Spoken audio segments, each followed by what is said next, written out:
The New York Times editorial board writes, solar and wind power are now cheaper than coal in many places, and sometimes cheaper than oil and gas. Coal? Sometimes cheaper? Well, that's convincing. Coal? Who cares about coal? We've been phasing out coal for 20 years. Comparing renewables to coal is like bragging that your Tesla is faster than a donkey. Coal? The Times tries to sneak past this nonsense about coal by saying renewables are sometimes cheaper than oil and gas. You know what sometimes means in the real world? Not reliable. Not there when you need it. Especially not there when you really, really need it. And definitely not cheap when you end up having to do everything necessary to turn a sometimes into an all the times. Because no one wants sometimes energy.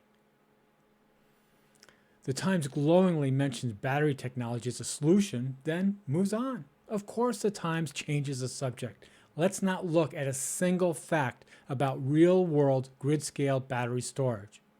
You only need 2 words to understand grid-scale battery storage.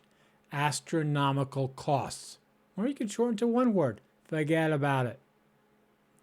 If you do it anyway, you need to massively overbuild renewable capacity to charge those batteries. The Times admits wind and solar can't generate power all the time, then waves it away by saying, oh, we have other forms of energy to handle that. Oh, so we need to maintain an entire parallel infrastructure of nuclear, hydro, and yes, fossil fuels as a backup? And this makes renewables cheaper? That's not how math works. When you must, I repeat, must build and maintain natural gas plants, even if they sit idle most of the time, those costs don't just disappear into thin air because the Times pretends renewables can work without them. Again, renewables can't provide all-time power. If you want the all-time power, you must have both, period. This isn't my opinion against the opinion of the New York Times. There is almost nowhere in the United States where renewables work without coal, oil, or gas plants nearby. Nowhere. You tell me, you write in the comments. This is an opinion, it's a fact. And this nonsense about America needing to prevent the United States from having to import so much foreign oil from countries hostile to our interests. What year? I should say, what century or decade is the New York Times living in? The United States is one of the world's largest oil producers. We've been a net petroleum exporter. All those researchers at the New York Times, and nobody brought this to the board's attention? Meanwhile, the article itself admits that Chinese companies now produce 60% of the world's wind turbines and 80% of solar panels.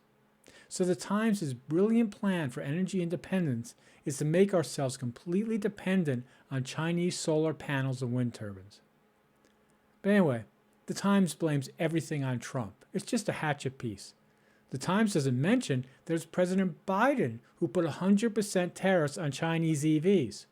Every nation competes for reliable, affordable energy. And right now, that means oil, gas, and nuclear. You can't wish away physics and economics with sunny rhetoric about clean energy.